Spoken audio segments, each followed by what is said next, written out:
Three little birds sat on my window, and they told me I don't need to worry. Summer came like cinnamon, so sweet.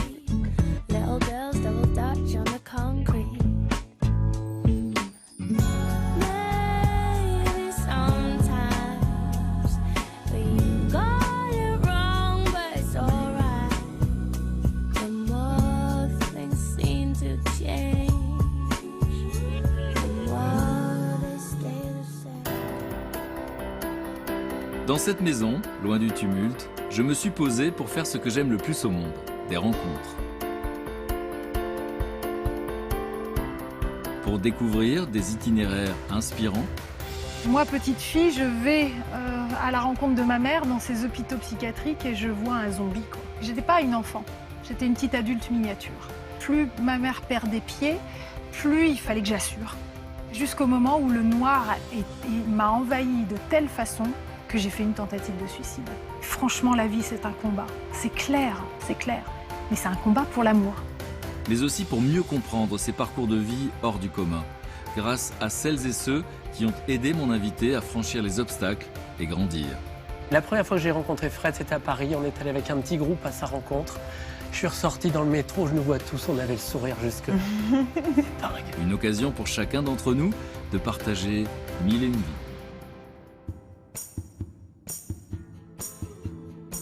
Mais à cet instant précis, j'ignore encore tout des émotions que je vais vivre ce jour-là. Frédérique Bedos viendra bientôt me rejoindre. Elle est de ces femmes qui restent debout malgré les coups du destin. Mère gravement dépressive, enfance chaotique, famille d'accueil en forme de tribu jusqu'aux paillettes de la télévision internationale, un parcours en forme de leçon de vie et d'amour.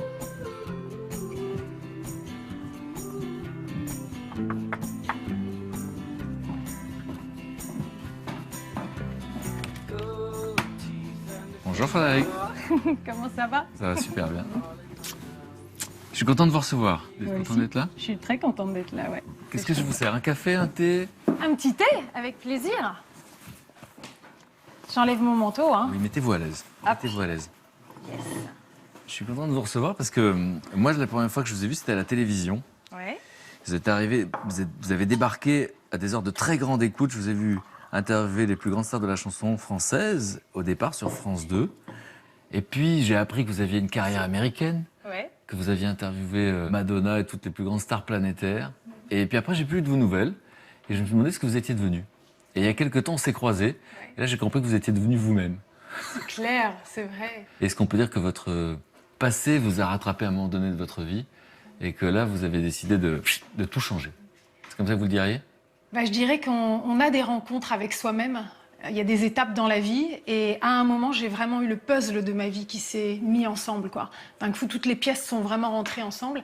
Et là, c'est un rendez-vous avec vous-même que vous ne pouvez pas rater. Bon, et ce qui est fou, c'est que je vous ai découvert avec des très très belles robes, avec des paillettes, avec des projecteurs, des caméras. Et encore une fois, la chanson, le monde du spectacle. Et puis, ce que vous faites aujourd'hui, j'ai presque envie de dire que c'est à l'opposé. Et c'est très spectaculaire. Et votre histoire, je ne vous cache pas que j'ai eu les larmes aux yeux quand je l'ai lue. Elle est bouleversante. Et maintenant, je sais qui j'ai en face de moi. Yes. Et je suis impatient que vous me racontiez les détails. Alors, avant de se rencontrer, je vous ai demandé de m'envoyer des photos de votre vie. Et je me suis permis de les exposer dans l'atelier. Donc, ce que je vous propose, c'est de parcourir la maison. Et puis, on va se retrouver dans le salon pour ce tête-à-tête. Ça vous va? Avec plaisir. À tout de suite. À tout de suite. But I gotta think twice before I give my heart away. And I know all the games you play, 'cause I play them too. Oh, but I need some time from that emotion. Time to pick my heart up off the floor.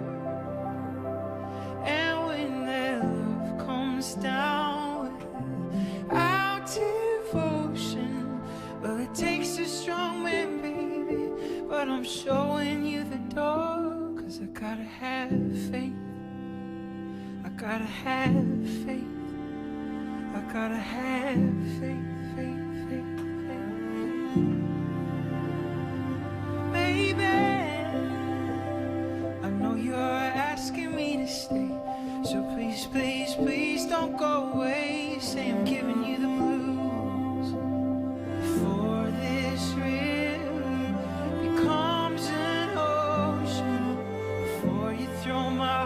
back on the floor.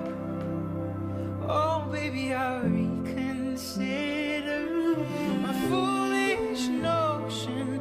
Well, I need someone to hold me, but I wait for something more. Yeah, I gotta have faith. I gotta have faith. I gotta have. Ça fait drôle parce que d'un coup, je remarque qu'il y en a encore une là. Celle de vous petite. Ma bouille. C'est quoi l'émotion qui domine? T'as l'impression effectivement de voir plusieurs personnes, quoi. Ça, c'est drôle. Ouais.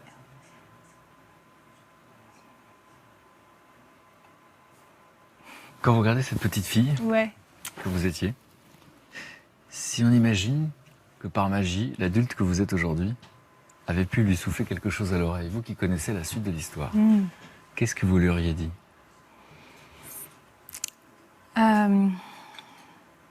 En fait, c'est émouvant parce que j'ai l'impression que j'étais quand même une petite fille pleine de joie, mais en même temps, je vois bien qu'il y a un fond de tristesse. Donc si je devais lui souffler quelque chose à l'oreille, c'est vraiment lui dire « Tiens bon, le meilleur est à venir ». Frédéric naît en 1971, près de Rouen, en Normandie. Sa maman Jeanne voit dans cette naissance un véritable cadeau tombé du ciel. Seulement ce cadeau, elle ne peut le partager avec personne. J'ai jamais connu mon père. Je sais que c'était un réfugié politique de Haïti, qui parlait 7 langues, qu'il était très grand, très beau, et que je suis son portrait craché, parce que c'est vrai que je ressemble pas du tout à ma mère, donc ma mère qui est normande. Ma mère m'a donné une explication que j'ai acceptée telle qu'elle pendant des années. Elle m'a dit que quand je suis née, j'étais née blonde aux yeux bleus, ce qui arrive très souvent pour les enfants métis, et que mon père, ayant vu cela, n'a pas cru que je puisse être sa fille, et du coup a disparu dans la nature. Elle vous dit ça, enfant? Elle me dit ça, enfant, et j'ai jamais mis en doute ni rien. Mais en fait, au fil des années, je vais m'apercevoir que ma mère ne dit pas toujours la vérité. Et donc, je reste avec un gros point d'interrogation parce que c'est possible, en fait, qu'il n'ait jamais su qu'elle attendait un enfant. Sauf que l'enfant que vous êtes Ouais. va grandir avec l'idée que le père l'a abandonnée parce qu'il n'était pas celle qu'on avait commandée. C'est vrai. C'est vrai. Anodin, C'est quand vrai. on va voir la suite. Quel genre de mère est Jeanne? Là, on parle de la toute petite enfance. Alors, aussi spéciale que soit ma mère, quand elle a eu ce petit bébé dans les bras, elle est tombée littéralement amoureuse de son bébé. Ça, c'est clair. Donc, j'ai reçu l'amour inconditionnel d'une mère folle de son bébé. Elle était maman très jeune. Oui, elle avait 20 ans quand elle est tombée enceinte. Et donc, je vivais en tête-à-tête avec elle, de façon très fusionnelle. Et c'est aussi la raison pour laquelle j'ai su lire et écrire à 3 ans. Alors, c'est important parce que, effectivement, votre histoire nous montre que votre maman a fait comme toutes les mères du monde, elle a fait de son mieux, Ouais. mais elle était spéciale. Petit enfant, comment vous réalisez qu'elle est spéciale? En fait, on a une vie spéciale, ça c'est clair. Alors, ma mère est véritablement une femme bohème, une artiste qui vit à la bohème. Artiste peintre? Artiste peintre. Et en fait, comme on n'a pas de sous, bah, c'est vrai qu'on vit quand même un peu dans la misère. Hein. On vit comme on peut. C'est-à-dire? Elle vend des fleurs dans les bistrots. Et donc ça, c'est souvent le soir et la nuit. Et donc, elle m'emmène. Je vis cette vie qui est une vie dangereuse en plus, hein, parce qu'une femme seule qui va dans les bistrots, c'est vraiment un monde dur. Vie dangereuse, monde difficile, c'est au milieu de cette précarité que Jeanne et Frédéric, alors âgés de 3 ans, vont croiser l'homme qui changera leur existence. Voilà qu'elle fait la rencontre d'un prêtre qui comprend tout de suite la situation dans laquelle on est et qui dit à ma mère, écoute, moi je pense que toi et ta petite fille, vous auriez besoin d'un peu de repos. Et je connais une famille dans le nord de la France qui a un cœur immense, c'est vraiment des gens très généreux et je pense qu'ils vous ouvriraient la porte. Et donc je ne sais pas comment on va se retrouver dans ce train parce que cette fameuse famille se trouve dans la banlieue lilloise. Ils ont une petite maison à Croix. Et c'est très marrant parce que je me souviens très bien de ce détail. Il y avait un écriteau sur le portail où il était marqué « Ici, chien gentil ». Et ça veut tout dire de l'état d'esprit de la famille qui se trouve là. Qu'est-ce que vous, petite fille, vous remarquez? Les premières sensations nouvelles pour vous, c'est quoi? Alors, en fait, ce qui est extraordinaire tout de suite, c'est qu'il y a plein d'enfants.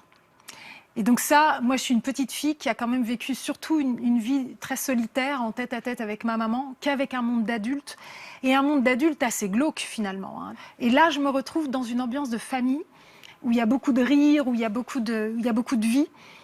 Et en fait, ce couple va réussir à nous faire de la place à toutes les deux. Alors ce couple, Ouais. c'est qui et quel est le sens de leur vie en fait? Ce couple, c'est Marie-Thérèse et Michel. Marie-Thérèse et Michel qui vont devenir mes seconds parents, mes parents adoptifs. Et ce sont des personnes extraordinaires parce que très ordinaires, parce que d'abord des gens très simples, des gens qui n'ont pas de fortune personnelle. Mon père tenait une petite quincaillerie de quartier à Roubaix avec 2 de ses cousins. Ma mère, c'est une femme qui a eu le certificat d'études, ce qui veut dire beaucoup parce qu'à l'époque, ça voulait dire qu'elle savait lire, écrire et compter. Et ce sont des gens qui ont une qualité d'âme et de cœur extraordinaire. Il se trouve que quand ils étaient tout jeunes, parce que ça commence par une histoire d'amour évidemment, ils tombent amoureux, ils savent qu'ils aiment les enfants, ils ne savent pas ce qui les attend. Ils décident de se marier et peu de temps après leur mariage, ils font une rencontre magique. L'homme qui va changer la vie des parents adoptifs de Frédéric, c'est Edmond Kaiser, fondateur de l'association Terre des Hommes. Depuis des années, il recueille des enfants du monde entier qui ne peuvent être soignés dans leur pays d'origine. Marie-Thérèse et Michel décident sans hésiter de se lancer eux aussi dans cette aventure humaine. Ils vont avoir des dossiers qui concernent des enfants du monde entier pour lesquels il faut trouver du secours, trouver des familles d'accueil, trouver des familles adoptives, etc. Parfois, ils vont tomber sur certains dossiers qui sont bien plus complexes que d'autres. Tellement complexes que certains de ces dossiers, on peut dire de ces enfants-là que ce sont des enfants inadoptables. Un enfant dont personne ne voudrait, pourquoi? On va dire, en règle générale, il y a 3 raisons principales. Un enfant qui est trop âgé, ça va être un enfant qui souffre de traumatisme, parce qu'il a déjà eu un parcours de vie chaotique. Et puis, ça va être des enfants qui souffrent de handicaps très lourds, trop lourds. Et donc, quand mes parents tombent sur ces dossiers-là, à chaque fois, ils ont le cœur déchiré, quoi. Et donc, ils se disent, on ne peut pas le laisser de côté, il faut qu'on le prenne. Et on crée une famille incroyable, Ouais. d'enfants du monde entier, Ouais. qui souffrent de plein de choses dont vous avez parlé, Ouais. et qui pourtant vont constituer cette famille Ouais. complètement unique. Ouais. Et Tous c'est les là-dedans, cabossés. tous les cabossés de la vie Ouais. sont recueillis là, Ouais. et vous voyez quoi, il y a de la joie.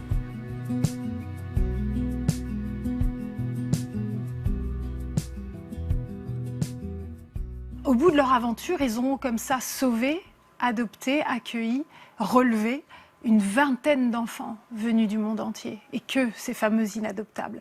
Donc c'est effectivement surdimensionné, hein, ça peut paraître incroyable, c'est fou. Donc on va rester pendant plusieurs mois, ma mère et moi, dans cette famille. Et en fait, mes parents, qui sont devenus mes parents depuis, effectivement, vont regarder la situation, essayer de voir comment nous aider, comment faire en sorte que Jeanne, ma maman biologique, puisse trouver un appartement, à trouver un travail. Et donc, on va rester dans la région. Alors vous allez être donc toujours en tête-à-tête, en fusionnel avec cette maman, et une maman qui perd pied. À quel point elle perd pied? Effectivement, on va se rendre compte que peu à peu, elle est très fragile et que, régulièrement, elle va faire des dépressions nerveuses. Le truc, c'est que très souvent, en fait, ça se passe de façon assez violente. C'est-à-dire, c'est des voisins qui, à un moment, vont trouver qu'elle a des crises un peu de folie, quoi, et donc ils vont appeler les pompiers, et donc c'est des internements de force. On vous met dans un hôpital psychiatrique et on vous bourre de médicaments, camisole chimique. Et donc là, c'est terrible parce que moi, petite fille, je vais à la rencontre de ma mère dans ces hôpitaux psychiatriques et je vois un zombie, quoi. Elle, pour qui je suis la prunelle de ses yeux, et bien d'un coup, elle me regarde et je suis comme invisible. Donc c'est brutal quand même. C'est sordide comme réalité. La réalité des hôpitaux psychiatriques, c'est absolument sordide. Et vous vous dites, c'est d'une injustice folle parce que vous êtes face à quelqu'un qui est malade parce qu'il est triste. Et vous le mettez dans un univers encore plus triste. Qu'est-ce que vous dites à ce moment-là, quand vous êtes en train de vivre cette scène-là? C'est terrifiant. Vous êtes d'une tristesse absolue parce que vous êtes impuissant.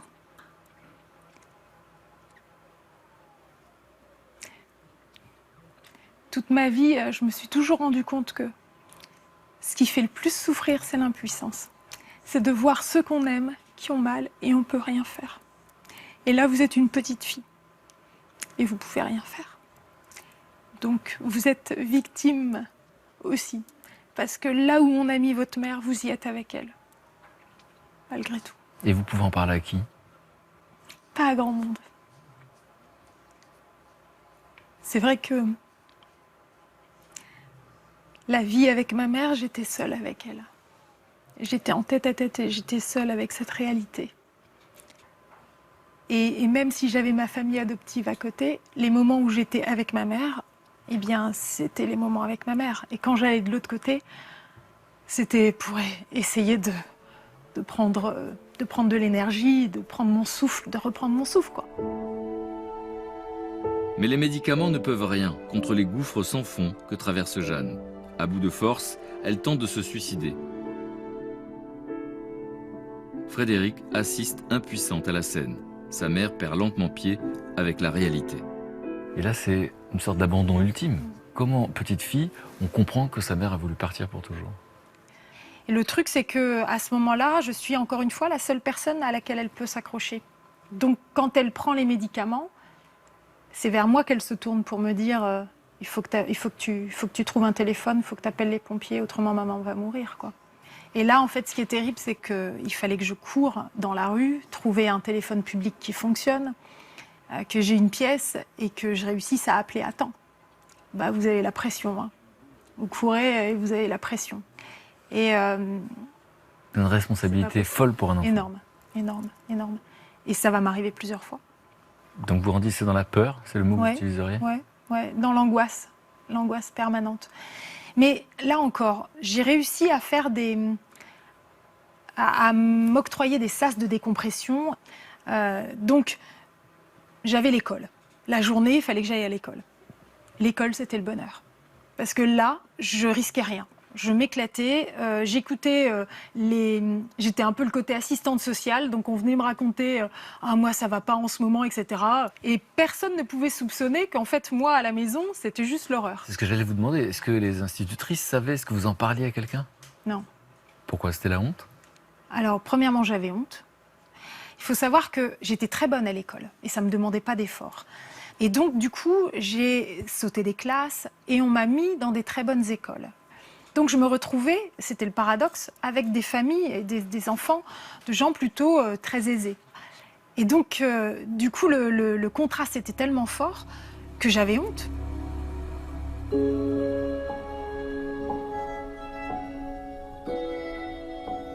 J'étais pas une enfant, j'étais une petite adulte miniature. Plus ma mère perdait pied, plus il fallait que je fasse attention à tous les aspects logistiques, de la vie quotidienne, il fallait que j'assure, quoi. C'est vous qui regardez les factures, par exemple? C'est moi qui regarde les factures, c'est moi qui me rends compte. C'est moi qui me rends compte qu'effectivement, on nous coupe l'électricité, on nous coupe. Donc le chauffage. Bah oui, voilà. Mais en fait, je me rends bien compte que ma mère ça lui passe au-dessus toutes ces choses-là, quoi. Et puis surtout, je suis angoissée. Je suis très angoissée parce que ma mère, je l'aime. Et je vois bien qu'elle va pas bien, je vois bien qu'elle est triste, je vois bien qu'elle mange presque plus, qu'elle fait que fumer et boire du café, et je la vois donc plonger. Donc du coup, vous rentrez toujours avec la boule au ventre, vous rentrez toujours en essayant de voir comment vous allez pouvoir atténuer cette peine, et puis d'un coup, vous rentrez et en fait il y a personne et on vous dit elle est à l'hôpital. Comment Frédéric pouvait-elle s'attendre à cette nouvelle, à la fois terrible et inespérée? Sa mère est enceinte. Qu'est-ce que vous vous dites à ce moment-là? Pour moi, c'est une nouvelle terrible. En fait, l'état psychiatrique de ma mère ne fait que régresser. Et d'un coup, j'apprends qu'il va y avoir un petit bébé qui va rentrer dans cette réalité. Et en fait, je me dis, ça va être à moi de m'en occuper. À 10 ans, vous pensez ça? Voilà. Ça fait longtemps que je suis devenue la maman de ma maman, en fait. Donc si je suis la maman de ma maman, elle va avoir un enfant, je vais devoir être la maman de cet enfant. Et c'est terrible pour moi, parce que je me dis comment je vais faire. Je me dis est-ce que je vais être à la hauteur? Et j'ai déjà peur pour cet enfant en fait. Et comment ça va se passer du coup? Eh ben, elle s'est mariée avec le père de cet enfant. Donc c'est un couple terrible qui passe son temps à avoir des crises. Et donc je vais effectivement prendre soin de cet enfant. C'est une petite fille, elle s'appelle Emmanuelle. Et je tombe amoureuse de cette petite fille. Ma petite sœur, c'est... Voilà, je l'adore, quoi. Donc j'essaye de la protéger comme je peux. Et c'est pas simple. Et en fait, ce qui va se passer, c'est que leur couple est voué à l'échec, quoi. Et il se trouve que ma mère n'est pas en état de gérer un divorce. Et donc, elle va perdre la garde de cette petite fille. Et donc, cette petite fille a 4 ans. Et je suis vraiment la maman de cette petite fille. On va vous l'arracher. Et on va m'arracher à ma petite sœur. En fait, c'est un truc de fou parce que le père de ma petite sœur, finalement, c'est ses parents qui vont prendre les choses en main et qui vont décider, de réussir à avoir la garde. Et donc, en fait, du jour où ils ont eu la garde, ils m'empêchent de voir ma petite sœur. Et à ce moment-là, je me souviens très bien, je prends des conseils avec un avocat. Et J'avais 14 ans. Voilà, et on me dit qu'en fait, on n'a pas... Il y a un vide juridique et donc les frères et sœurs n'ont pas de droit. Comment vous faites pour la voir? Et en fait, ce qui se passait, c'est que moi, pendant des semaines et des semaines, je fais le forcing. Je vais là où ils habitent et je la vois à la fenêtre qui hurle en pleurant, en me voyant. Et donc, c'est vraiment un déchirement pour moi et je me souviendrai toujours, vraiment, parce que c'est le premier deuil de ma vie. Je la vois à la fenêtre qui pleure et sa tristesse me transperce et je me dis, ils ne céderont jamais. Donc, soit j'arrête là et je lui donne une chance d'avoir une nouvelle vie, où peu à peu elle va m'oublier, elle va pouvoir recommencer. Soit on est dans l'impasse, quoi. Et donc c'est moi qui vais devoir prendre la décision d'arrêter, alors que c'est un déchirement. Et c'est pour ça que c'est un deuil, c'est vraiment un deuil. Et j'ai pas le choix. Là encore l'impuissance. Et ce qui est fou, c'est que elle ne m'oubliera jamais, comme moi d'ailleurs. Et à 18 ans, elle va faire des recherches pour me retrouver. Et là, les retrouvailles sont tellement bouleversantes qu'elle ne va pas savoir le vivre. Et après, elle m'enverra un mail pour me dire tout l'amour qu'elle a pour moi et à quel point elle ne peut pas gérer cette émotion, elle n'est pas capable de la gérer. Et donc elle m'aime de loin. Au début de l'adolescence, l'existence chaotique de Frédéric se calme enfin. Elle s'installe complètement chez Marie-Thérèse et Michel. Les enfants de la maison, aussi différents qu'ils soient, deviennent alors ses frères et sœurs. C'est mes frères et sœurs, ça c'est certain. Ce sont tous des blessés de la vie. Et donc à ce moment-là, eh bien, on va se décoller de sa propre histoire, de son petit nombril, pour regarder à l'autre et essayer de voir comment on va l'aider. Prendre soin des autres. Exactement. Et à ce moment-là, sans le savoir, dans cet élan qui fait qu'on sort de soi pour aller vers l'autre, sans le savoir, eh bien, on se sauve soi-même. Et ça, c'est la clé. C'est vraiment la clé universelle. Parce que on est fait comme ça. L'être humain est un être sociable. Il n'est pas fait que pour vivre pour sa gueule. C'est pas vrai. Il est vraiment fait, pour vivre dans ce relationnel. Par exemple? Je pense par exemple à mon petit frère Gaston, à ma petite sœur Cathy. Cathy, elle est arrivée, elle avait à peu près 4 ans et demi, 5 ans. Et quand elle est arrivée, elle était que violence. Elle avait été martyrisée très violemment par ses parents biologiques jusqu'à ses 4 ans et demi, 5 ans. Donc le seul langage qu'elle connaissait, c'était la violence. Et quelques mois après l'arrivée donc de Cathy, est arrivé mon petit frère Gaston, qui lui arrivait du Cameroun. Et Gaston, quand il était au Cameroun, tout petit, était tombé dans un feu, ce qui fait qu'il avait perdu son visage. Et c'était un aspect très effrayant parce que son visage était à vif quand il est arrivé en France. Et donc quand il est arrivé dans la maison, Cathy l'a vu de loin et a tout de suite montré avec des gestes qu'elle ne voulait pas s'approcher de lui, qu'elle le trouvait effrayant. Et donc personne ne l'a forcé évidemment, mais pendant plusieurs jours, à la dérobée, Cathy a observé Gaston. Et elle, qui est sourde profonde, qui a été martyrisée toute son enfance, s'est aperçue que Gaston était quasiment aveugle.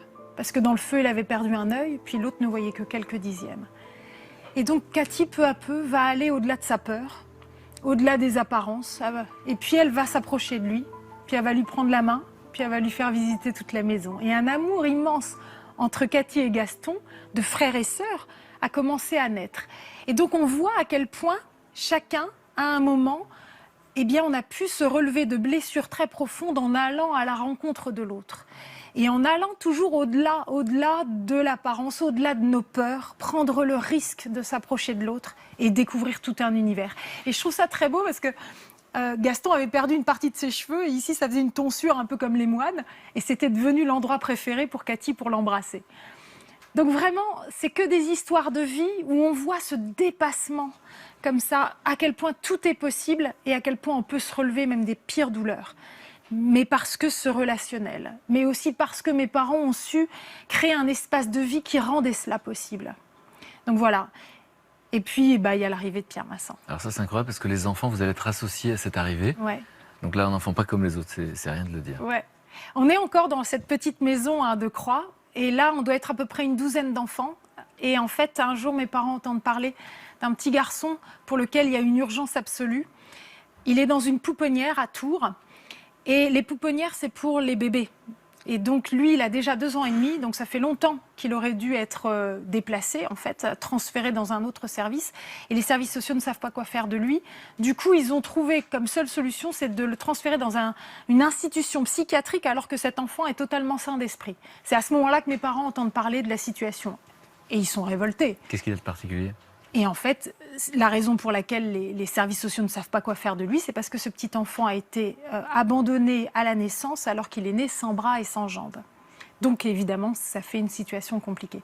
Alors mes parents vont aller lui rendre visite à Tours, dans cette pouponnière. Et ils vont être bouleversés. Ils vont être vraiment, ils vont tomber amoureux de lui. Et ils sortent de là, mais en ayant bien conscience qu'il s'agit d'un sacré challenge, quoi. Pour relever ce défi qui s'annonce difficile, Marie-Thérèse et Michel décident de consulter tous les membres de leur étonnante famille.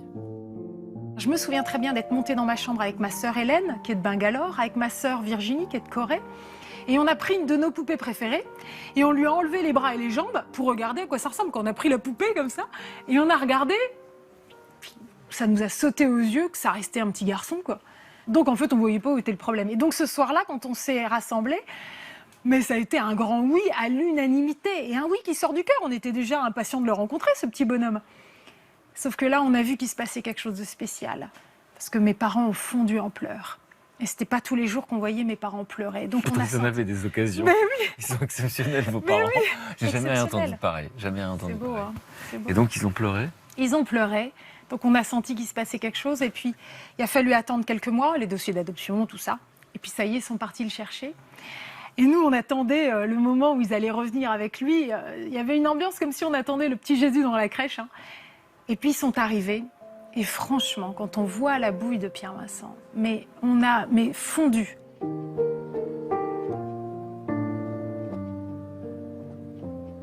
Et ce qui est fou, c'est que Pierre Massin, c'est vraiment l'ange de la famille. On l'a compris, on vivait des très belles choses, vraiment, sous ce toit, dans cette famille. Mais Pierre Massin, il nous a donné l'honneur, le privilège, le cadeau exceptionnel de pouvoir lui prêter nos bras et nos jambes. Donc il nous a littéralement soudés, cimentés. Vraiment, une famille comme un corps, quoi. Et donc ça, forcément, ça fait basculer les choses. Et ça laisse une trace indélébile. Et ce qui est incroyable, c'est que Pierre Massin, je ne l'ai jamais entendu se plaindre. C'est la joie de vivre incarnée. Il faut savoir que mon père était très bricoleur. Et donc, il lui avait bricolé une planche à roulettes avec du molleton au-dessus, des roulements à billes en dessous pour que Pierre Massin puisse se mettre sur le ventre. Et avec ses petits moignons, il pouvait se propulser comme ça. Parce qu'il a un gros fauteuil électrique, mais dans la petite maison, c'était pas pratique. Et donc il se faufilait comme ça et il passait entre vos jambes en hurlant « Waouh !» tout ça. C'était incroyable, la joie de vivre de ce petit garçon. Et donc, c'est vrai que là encore, ça nous questionne sur le grand mystère de notre humanité. Parce qu'aujourd'hui, j'entends des fois des paroles très dures de gens qui disent « des enfants comme ça, ils ne devraient pas naître ». Mais ils ne connaissent pas Pierre Massin. Et donc, nous, il nous a fait grandir. Et aujourd'hui, c'est le seul sportif de haut niveau de la famille, Pierre Massin. Il est champion de France de tir à la carabine. Et il est en D1 de foot fauteuil électrique. Donc Et il aura fait un même dé- de la Donc natation. il aura un destin de champion. C'est pas dingue? These are just flames burning in your fireplace. On a la sensation que vous êtes enfin heureuse et il va y avoir à nouveau un événement, puisque l'histoire se répète et votre mère est à nouveau enceinte d'un 3e enfant. Vous vous rappelez de votre réaction? C'est pas une bonne nouvelle. Pour la 2e fois. Là, cette fois, le père a disparu dans la nature, on l'a jamais vu. Et en fait, l'état psychiatrique de ma mère est tellement grave à ce moment-là que ça tient pas plus que quelques mois. Et en fait, elle a des crises de folie très vite. Donc, elle est internée très vite. Et donc, ma petite sœur est un petit bébé, en fait. Quand les services sociaux donc, vont la mettre dans une pouponnière, puisque ma mère est internée. Et donc, je vais tout de suite voir les services sociaux et je leur dis, je suis son seul lien. Et donc, ne la séparez pas de moi. Mes parents adoptifs sont OK pour la prendre. Et les services sociaux disent, bah non, il faut faire une grande enquête, etc. C'est pas si simple, etc. Donc, elle reste dans cette pouponnière. Donc, moi, je suis au lycée à ce moment-là. Et donc, tous les soirs, je vais, après l'école, jusque dans la pouponnière. Parce que ma petite sœur n'arrive même plus à s'alimenter, parce qu'elle est abandonnée. Et donc, elle ne s'alimente que si c'est moi qui suis là et qui peut lui donner à manger. Et tous les soirs, il y a un horaire, une heure où donc tout le monde doit sortir et où ça ferme. Et donc, tous les soirs, on m'arrache ma petite sœur des bras, qui me hurle dans les oreilles parce qu'elle ne comprend pas pourquoi je l'abandonne à nouveau. Et c'est horrible. Et ça dure des mois. Et l'assistante sociale qui viendra voir ma famille adoptive fait un rapport dans lequel elle dit qu'il y a trop d'amour dans cette famille. Trop d'amour. Il y a trop d'amour. Vous l'avez ce rapport? Oui, bien sûr. Il faut l'encadrer. Bien sûr. Parce que ne faut pas mettre cette petite fille-là, parce que si jamais elle s'attache, ce sera compliqué de la renvoyer chez sa mère. Et puis finalement, les services sociaux me contactent et me disent c'est bon, on a trouvé une famille d'accueil pour votre petite sœur et tout. Je suis révoltée, hein, mais j'ai pas le choix. Et je dis bon, est-ce que j'ai un droit de visite? Oui, oui, bien sûr, vous pourrez aller la voir. Laissez-la s'installer pendant la première semaine et puis vous irez la voir le week-end. Je vais, dès le premier week-end, je me souviens très bien, je fonce là-bas et je vois dans le visage de ma petite sœur que ça va pas. J'appelle les services sociaux, je leur dis écoutez, je ne sais pas ce qui se passe, mais je sais que ça va pas, il faut l'enlever de là. Écoutez, vous êtes jalouse parce qu'on n'a pas pris la situation pour vos parents adoptifs et tout ça. Ils ne m'écoutent pas. Week-end prochain, j'y retourne et je vois que c'est bien plus grave. Je vois dans le visage de ma petite sœur, je vois qu'elle est en train de s'éteindre. Et la famille d'accueil m'accueille dans le hall d'entrée. En fait, il me laisse avec ma petite sœur dans le hall Vous ne d'entrée. laissez pas rentrer dans la maison. Il me laisse pas rentrer dans la maison. C'est comme ça que je lui rends visite. Il me laisse dans le hall d'entrée. Et donc j'en profite. J'enlève ma petite sœur. Donc je cours dans la rue avec ma petite sœur sous le bras. Je sais pas où je vais. Je sais juste qu'il faut que je la sauve. Et d'un coup, je vois qu'il y a un écriteau médecin. Je sonne, je rentre là. Je connais pas ni rien. Je fonce comme ça. Et je déboule comme ça dans le cabinet et je dis il faut que vous me receviez tout de suite, il faut que vous examiniez ma sœur. Le médecin comprend tout de suite, on déshabille ma sœur, pleine de bleu. Donc on s'est aperçu après qu'en fait qu'elle était battue par cette famille d'accueil qui venait d'avoir un bébé et comme ma petite sœur en fait avait des angoisses la nuit, elle hurlait et il l'a frappée. 2 semaines chez eux, ça a suffi à ce qu'elle ait des bleus partout. Et donc du coup, à ce moment-là, le juge pour enfants est ressaisi. Je peux vous dire que là, ils n'ont pas fait leur fier. Et là, ils ont dit, écoutez, bien sûr qu'on va la mettre tout de suite dans votre famille adoptive. Et il a fallu passer par tout ça, quoi. Frédéric obtient son bac à 16 ans. Elle quitte alors le Nord et sa tribu, bien décidée à se faire adopter par Paris. Elle commence alors des études d'art et c'est sur les bancs de l'école du Louvre qu'elle rencontre enfin l'amour, bouleversant, réchauffant, sécurisant. Inévitablement, 4 ans plus tard, s'annonce une nouvelle et petite révolution. Je vais faire comme ma mère. Moi, je vais avoir ma fille à 20 ans. À 20 ans, je suis enceinte et elle naît quelques jours avant mes 21 ans. Donc, ma petite fille Clémentine. Voilà, là, Ouais. vous dites ça avec un visage rayonnant, parce que devenir mère, c'est quelque chose de naturel ou d'angoissant pour cet enfant qui a été maltraité? C'était angoissant. C'était angoissant. J'ai tellement vu de près ce que c'est que de faire souffrir des enfants, des bébés, que l'idée même que je puisse faire souffrir mon enfant, c'est quelque chose qui me terrorisait, vraiment. Mais j'ai eu beaucoup de chance. Clémentine, c'était juste... voilà quoi. Je suis impatient de la rencontrer. Je sais qu'elle arrive dans quelques minutes. Elle a Ouais. 24 ans aujourd'hui. Ouais. Et Ouais. puis, le destin va basculer. Alors là, on est totalement à l'opposé de ce que vous venez de raconter, puisqu'un jour, quelqu'un va vous remarquer. Alors En que fait, vous dans êtes un étudiante. restaurant. Dans un restaurant. Ouais, j'étais dans un restaurant près du Louvre parce que je faisais l'école du Louvre. Donc c'était mon QG, le Louvre. Donc, grande école d'histoire de l'art. C'est ça. C'est un truc de fou. Je finis mes études, j'ai 23 ans, j'ai une tête de bébé, mais en fait j'ai déjà un beau bagage culturel. Et je suis dans un restaurant près du Louvre. Et puis le PDG d'une chaîne américaine vient me voir. En fait, Chaîne de télévision. Ouais, il m'avait repéré. Il est venu me voir en me disant « You're the one I want ». Ça veut Vous êtes dire celle que je veux. Mais il ne sait même pas si vous parlez anglais. Rien. Et que donc il vient de créer une chaîne aux États-Unis. Et en gros, il me demande de venir faire des essais à New York. Et là, ça va très vite dans ma tête.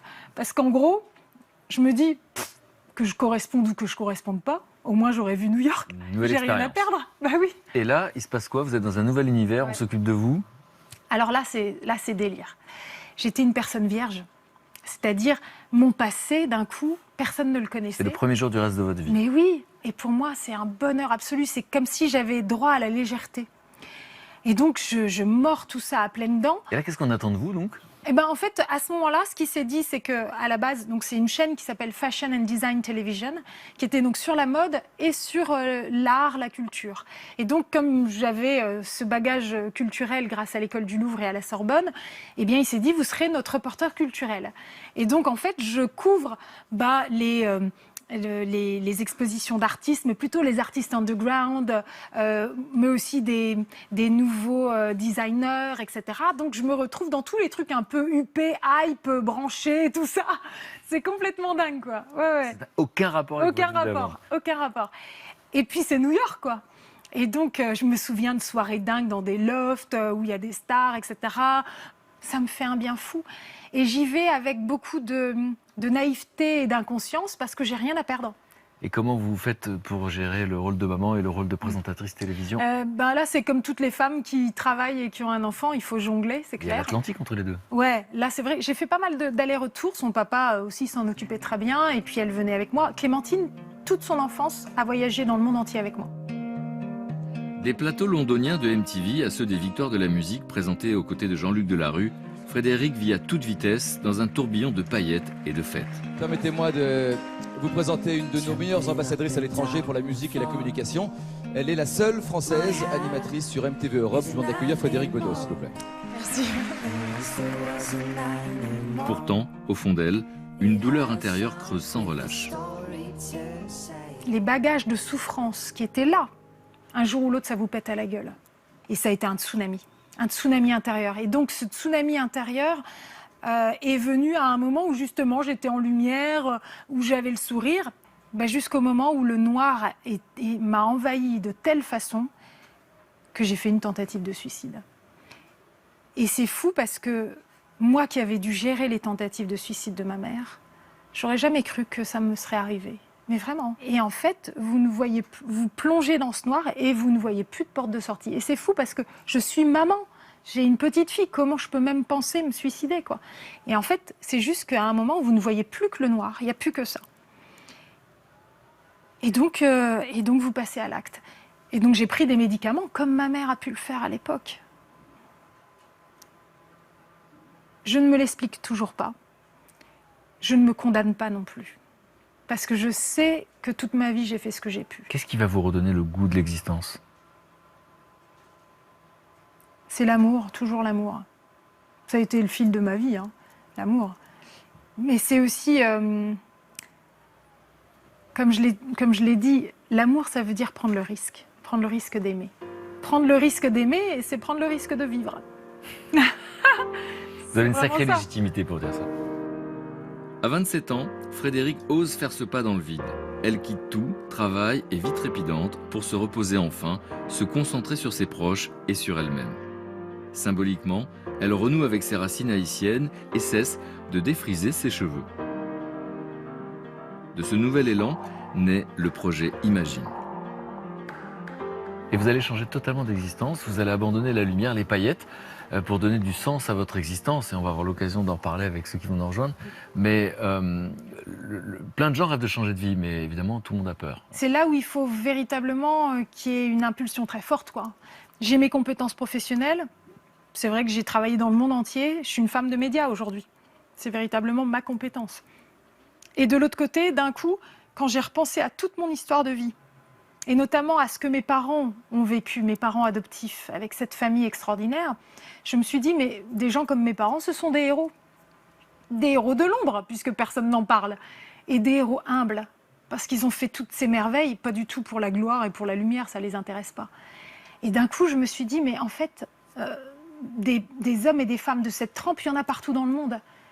Si je pouvais utiliser la puissance de feu des médias pour faire passer ces magnifiques messages, des messages vrais, incarnés, des messages qui sont vécus, on ne refait pas le monde en blabla, on met en lumière des gens qui le vivent, eh bien, c'est un message tellement fort qui va faire contagion. On aspire tous finalement à être utiles, à avoir un rôle à jouer, à sentir aussi que tout est possible. Mais c'est génial de savoir ça, que tout est possible, que c'est pas foutu et surtout que c'est dans nos mains. Qu'en fait, J'adore c'est à qu'on nous de parle faire. comme ça. C'est chouette, non? Mais c'est super génial. chouette. On va recevoir Clémentine, votre fille, parce que je suis impatient de la Ouais. rencontrer. Ouais. François, un chef d'entreprise qui vous a soutenu dans ce projet qui Ouais. s'appelle Imagine. Le Quelque projet chose de Imagine, magnifique ouais. Et colossal. Ouais. Et puis on va recevoir quelqu'un qui va porter votre voix par-dessus les océans. On va en parler dans un instant. C'est ça. Et surtout, ils vont m'expliquer quels enseignements on peut tirer de votre expérience dans nos vies à nous. Parce que je sais que ils ont changé leur existence et leur vision du monde juste en vous rencontrant, tout simplement. Qu'est-ce que vous aimeriez, vous, que je retienne de votre histoire, là, tout de suite? Moi, je pense qu'il y a une seule chose à retenir, hein, c'est l'espérance et l'amour. C'est vraiment la seule chose. Oui, franchement, la vie, c'est un combat. C'est clair. Mais c'est un combat pour l'amour.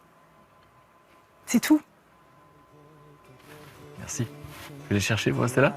Yes. Ouais, j'arrive avec vous. À tout de suite. Cela paraît presque facile lorsqu'on écoute Frédéric parler. Comme tous mes invités, elle a la pudeur de ceux qui ne disent pas la dureté de la reconstruction. Pourtant, une question revient sans cesse. Comment a-t-elle fait? C'est pour tenter d'y répondre que j'ai voulu aujourd'hui écouter Clémentine, sa fille, ainsi que ses amis François et Thomas, afin de mieux comprendre comment nous pouvons tous tirer des enseignements de l'expérience si particulière de mon invité. Moi, ce qui m'impressionne, c'est de couper court à un moment donné, dire mais non, en fait, c'est pas ça qu'il faut que je fasse, moi, c'est autre chose. Ce genre d'histoire, ça donne la force d'aller plonger au fond de soi et d'être en cohérence avec soi-même. J'étais plutôt préoccupé, je dirais, par ma réussite professionnelle. Voilà, et donc Fred me dit, mais non, réveille-toi, quoi. La vie, c'est se tourner vers les autres, c'est faire des rencontres. Bon, on a vécu un tête-à-tête très très très intense parce que l'histoire de Frédéric, elle est hallucinante. Elle est pleine de rebondissements. D'ailleurs, elle a bien fait de la raconter dans un livre parce que, pour ne rien vous cacher, j'en ai acheté une dizaine pour les offrir et il paraît que je suis pas le seul. C'est ce qu'on fait. Ouais. Quand les gens lisent votre histoire, ils la trouvent inspirante et ils pensent que votre histoire peut aider. Ouais, enfin, c'est comme ça qu'ils me disent. Ils me disent qu'effectivement, ils ont beaucoup pleuré en le lisant, le livre, mais en même temps, ils disent que c'est des bonnes larmes. Et après, ils en rachètent 10-15 pour offrir parce qu'ils disent que c'est quand même une bonne dose d'espérance. Mais après, c'est mystérieux, c'est mon histoire, alors c'est bizarre. Alors, tout ce qui est personnel est universel et c'est aussi pour ça que c'est important de le raconter. Donc Clémentine, vous êtes ce bébé dont on a parlé. Vous connaissez l'histoire de votre maman. Finalement, de quelle manière? Parce qu'il y a effectivement ce livre, et encore elle ne dit pas tout, il y a votre intimité, mais vous, quand vous grandissez, vous vous rendez compte que votre maman a une histoire très spéciale? Ouais, bah oui, quand on a que des oncles et des tantes et un papa et une maman qui sont adoptés, ils sont tous adoptés, donc ils ont tous des parents qui viennent d'environ différents, d'autres pays. Mais son papa aussi Mais a mon été papa adopté. aussi. C'est drôle, hein. Et je l'ai su qu'après. Il m'a avoué Après tomber amoureux? Après tomber amoureux et après s'être marié, j'ai su après seulement qu'il avait été adopté. Ouais, Vous l'avez caché? Ouais, il me l'avait. C'est pas qu'il me l'a caché, mais il me l'avait pas dit tout de suite, ouais. Et en fait, non, mais c'est un truc de dingue. Et donc, ouais, effectivement, Clémentine. J'ai que des oncles et des tantes. Et donc vous êtes enfant et vous vous rendez compte que vos parents, c'est pas comme tous les autres, quoi. Bah, après, maman, très vite, elle a été connue, donc ça aussi, ça fait quelque chose de particulier. Mais aussi, ça fait particulier. Parce que vous, effectivement, vous êtes enfant au moment où elle présente, par exemple, les 20 ans des MTV Awards et vous voyez votre mère avec Madonna, par exemple. Ouais, il y en avait, il y avait tout le monde. Enfin, il y a trop de personnes pour dire. Justement, l'enfant que vous êtes, elle se dit quoi à ce moment-là, dans cette situation? Bah, on prend tout ce qu'il y a à prendre. Enfin, surtout, j'étais avec ma maman, on a fait donc tout un trip dans tous les États-Unis. Donc, on était en voiture, on a fait le Grand Canyon, on a fait Los Angeles, New York. Donc, on s'éclate, quoi. On prend tout et ouais, on s'amuse. Bon, à partir de l'âge de 6 ans, vos parents se séparent. Vous êtes entre deux mondes à ce moment-là? Bah ouais, quand même. En plus, après, elle a vécu à Londres. Donc, moi, je suis restée à Paris. Et donc, j'allais tous les week-ends la voir à Londres. Ce que je veux dire, c'est que son histoire est exceptionnelle et inspirante. Et quand on est l'enfant de cette personne, c'est pas le même regard, forcément. Oui, c'est sûr. Oui, après, je pense qu'aujourd'hui, moi, ça me donne de la force dans mon quotidien en tant qu'artiste. C'est vrai que l'histoire de maman, ça donne l'envie d'aller au fond de soi, d'aller chercher l'inspiration, la force de se dépasser. Et moi, ça me touche particulièrement, en plus je suis sa fille, mais c'est vrai que je trouve que c'est un message pour la jeunesse, c'est un message très fort. Et je pense que le projet Imagine, ce genre d'histoire, ça donne la force d'aller plonger au fond de soi et d'être en cohérence avec soi-même. Alors, on va parler du projet, effectivement, parce que ces garçons sont là pour en parler. Mais dans votre cas personnel, donc vous êtes artiste, vous êtes dans une école très prestigieuse en Angleterre. Et alors, j'ai appris que vous aviez une relation particulière avec votre grand-mère. On a beaucoup parlé d'elle, hein, donc la maman biologique de Frédéric, qui a subi l'enfermement. Et qui est une artiste. Et donc, racontez-moi votre travail particulier à partir de ses œuvres à elle. Oui, alors je sais pas comment je me suis remise à faire ça, mais quand je suis partie en Angleterre, je suis partie avec les dessins de grand-mère qui, en fait, elle nous envoie tous les jours des dessins. Elle fait des fleurs de toutes les couleurs. Et donc, elle nous envoie, on a des piles de dessins, voilà. Et je suis partie avec et sans trop réfléchir, j'ai commencé à travailler avec et donc à les scanner. Et puis après, je les ai imprimés j'ai fait des essais sur des tissus. Et voilà. Et après, j'en ai fait des costumes, j'ai fait des performances avec. J'ai fait un costume d'Arlequin avec. Il y a une petite fille qui est venue faire une performance dans mon école. Finalement, à ce moment-là, c'était assez fort comme moment parce que j'ai vu cette petite fille faire cette performance avec les dessins de ma grand-mère. Ce costume d'Arlequin qui est le multiculturalisme, enfin cette multiplicité. Et je me suis vue en fait petite, c'était assez fort quoi. Cette petite fille comme comme mon avatar quelque part. Tu vois. Je comprends. Et donc maintenant avec le recul, parce qu'évidemment au début c'est instinctif, vous êtes une artiste, et vous découvrez les thèmes que vous êtes en train de traiter. Oui, je pense que ça parle, mon art parle de tout ça, de l'identité, de la femme aussi. Oui, de l'identité. Et la folie aussi. Ouais. C'est aussi les stéréotypes de la femme hystérique, la femme folle et la femme en fait qu'on opprime. C'est tout. C'est comme ça que vous voyez votre grand-mère? Oui. C'est une femme très créative, très fragile, très sensible en fait, qu'on a fait passer pour folle. Ouais, c'est ça. Clairement. Ouais. Vous l'avez toujours connue enfermée? Ouais. Mais là, maman, elle a réussi à se battre pour qu'elle puisse être en maison de retraite. Et ça lui fait vachement bien. C'est vraiment, pour le coup, ma mère, c'est vraiment l'archétype même on parle de résilience, mais elle, c'est une survivor comme j'ai jamais vu. C'est-à-dire que encore aujourd'hui, on s'en parle souvent avec Clémentine, encore aujourd'hui, alors qu'elle est sous camisole chimique les 3 quarts du temps, elle se révolte. Elle va vous dire, elle se moque, tu vois, de personnel hospitalier pour dire « Et alors, à cette heure-ci, il faut manger, à cette heure-ci, il faut ceci. » Elle a un truc. Elle a quand même une distance avec ça. Foutez-moi la paix. Mais ouais, elle a vraiment ce truc donc qui a toujours voulu faire péter le cadre, alors qu'on n'a jamais cessé que de vouloir la mettre dans le cadre. Alors, et elle a ça, et il faut croire que c'est passé dans nos gènes. Et ce que je trouve très beau quand Clémentine parle donc de ce costume d'Arlequin, c'est que le costume d'Arlequin, c'est le fou du roi. C'est ça. Et donc d'un coup, ce costume est fait à partir de dessins d'une femme dont on dit qu'elle est folle. Et la performance de cette petite fille, c'était une performance de liberté, quoi. Il y avait vraiment. Et on s'est souvent fait la remarque aussi de se dire que finalement, ma mère, si elle avait eu des parents fortunés, qu'elle avait eu du réseau et tout, elle aurait peut-être été reconnue comme une grande artiste, en fait. Et elle aurait pas été enfermée. Mais oui. Et je trouve ce qui est horrible, c'est que moi, donc là, je suis dans le milieu de l'art, et en fait, dans le milieu de l'art, on voit encore qui est censé être ouvert d'esprit, et en fait, il y a encore une grande cloison. L'art brut, c'est... voilà, on les considère pas forcément comme des artistes encore aujourd'hui. Qu'est-ce que, dans une histoire comme celle-là, on peut tirer comme enseignement pour sa propre vie? C'est large, mais en tout cas, c'est clair que ça donne du peps, quoi. On se lève tous les jours et on a la niaque, on a envie de se dépasser. Prendre des risques, c'est important pour vous? Moi, je passe mon temps à dire c'est le seul moyen de vraiment vivre. Donc, il faut prendre le risque. Si on veut une vie intense, ça ne va pas être en faisant en sorte de tout bien border, de s'assurer, avoir des assurances de tous les côtés. Donc, il va bien falloir prendre des risques si on veut vivre une vie intense. Mais ça vaut la peine. Alors François, quand vous parlez, il fait comme ça. François est chef d'entreprise.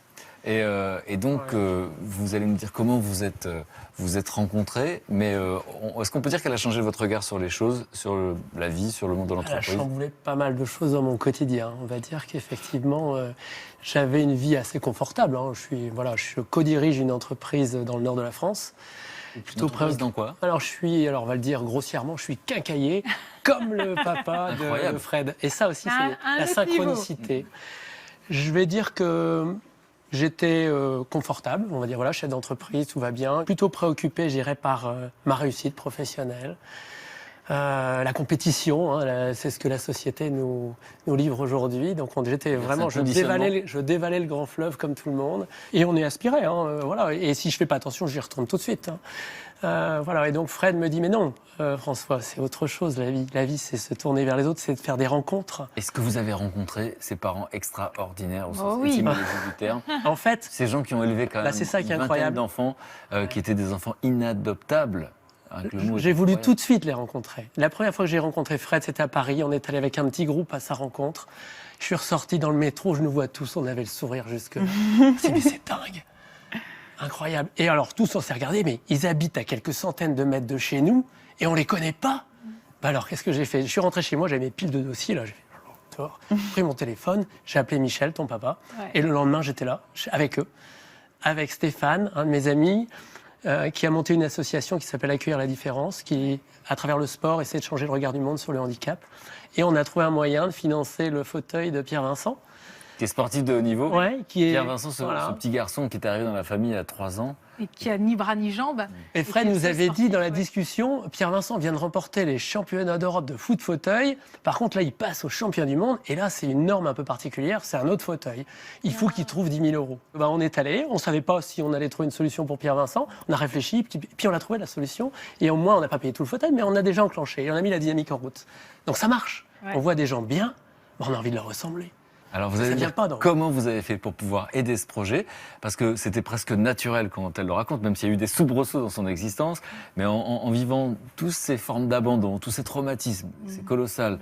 Et à la fois de rencontrer des gens extraordinaires comme ces gens-là, elle s'est dit, il y en a plein d'autres sur la planète, il faut les montrer, il faut les filmer, il faut voir ce qu'ils sont capables de faire. Et on va voir que c'est très contagieux. Quelques images.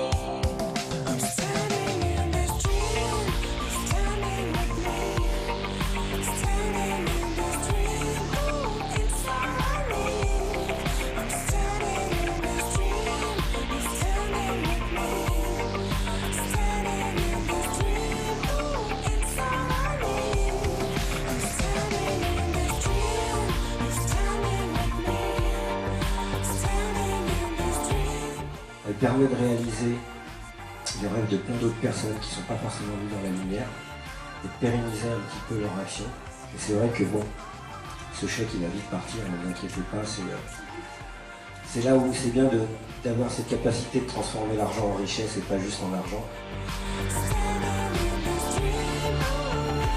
Salut, bonjour, je m'appelle Chris, I'm a singer in the band Coldplay, and because we love Project Imagine so much,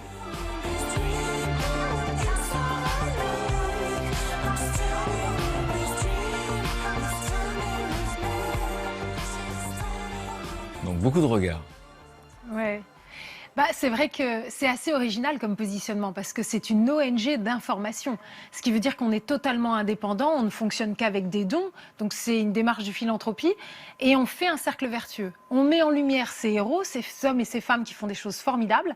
Le public qui regarde ces portraits eh bien, est inspiré, a le cœur qui regonfle d'espérance et surtout, dans un effet miroir, il se dit « moi aussi, je peux faire quelque chose.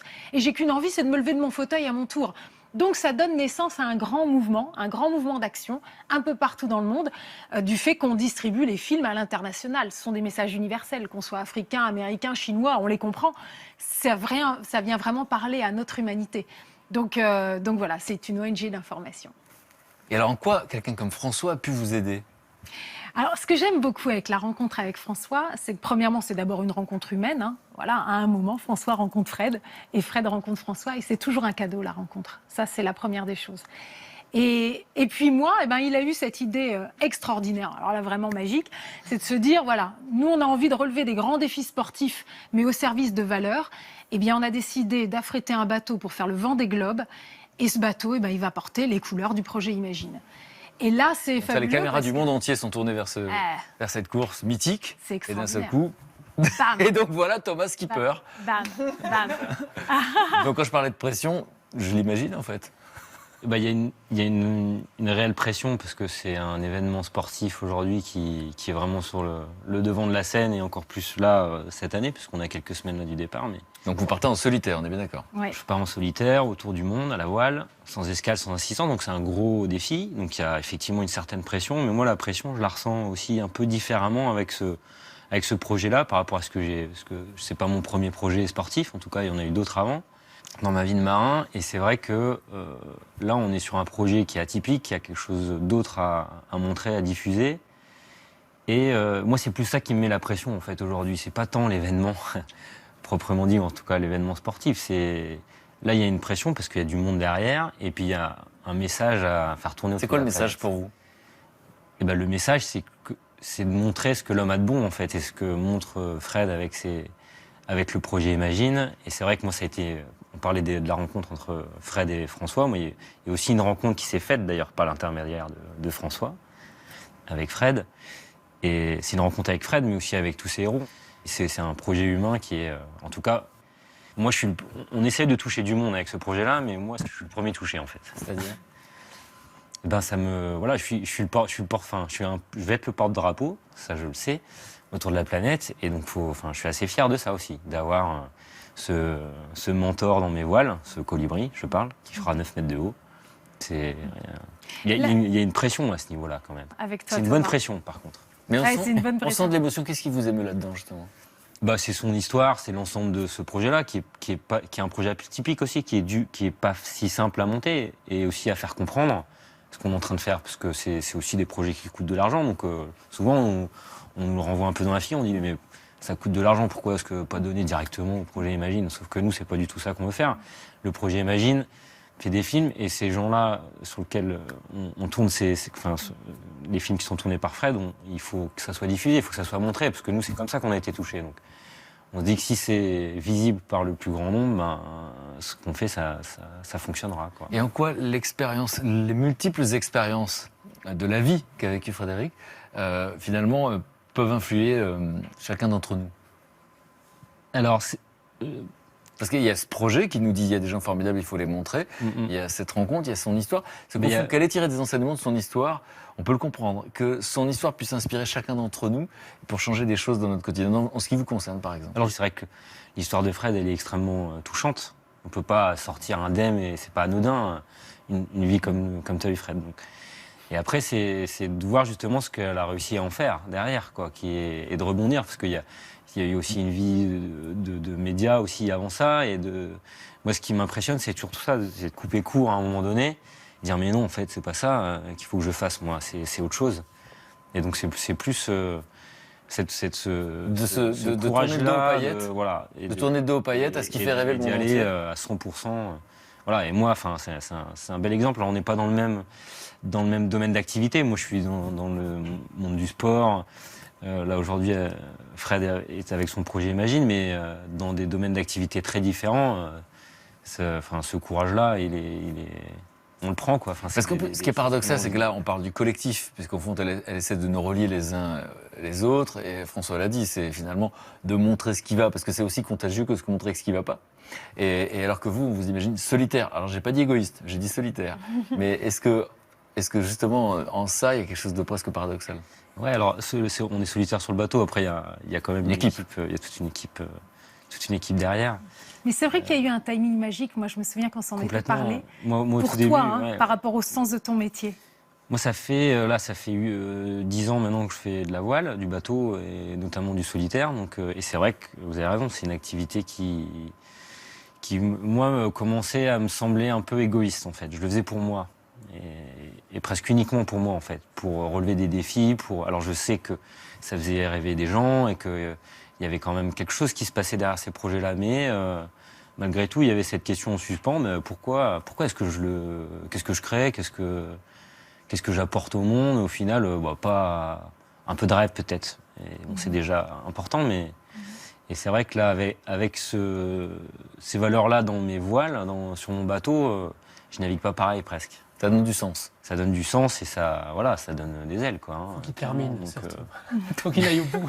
Mais même, c'est le principal, c'est de participer. Rien que ce qu'il vient de dire là, ça suffit. Et tu vois, ce que j'aime beaucoup, c'est que quand même, on parle de l'Everest pour les marins. Le Vendée Globe, c'est vraiment l'Everest des marins. Hein. Et donc, on est dans le dépassement de soi. Il va devoir vraiment affronter des vagues, des tempêtes, vraiment des trucs de dingue. Mais on n'est pas dans le dépassement de soi pour soi.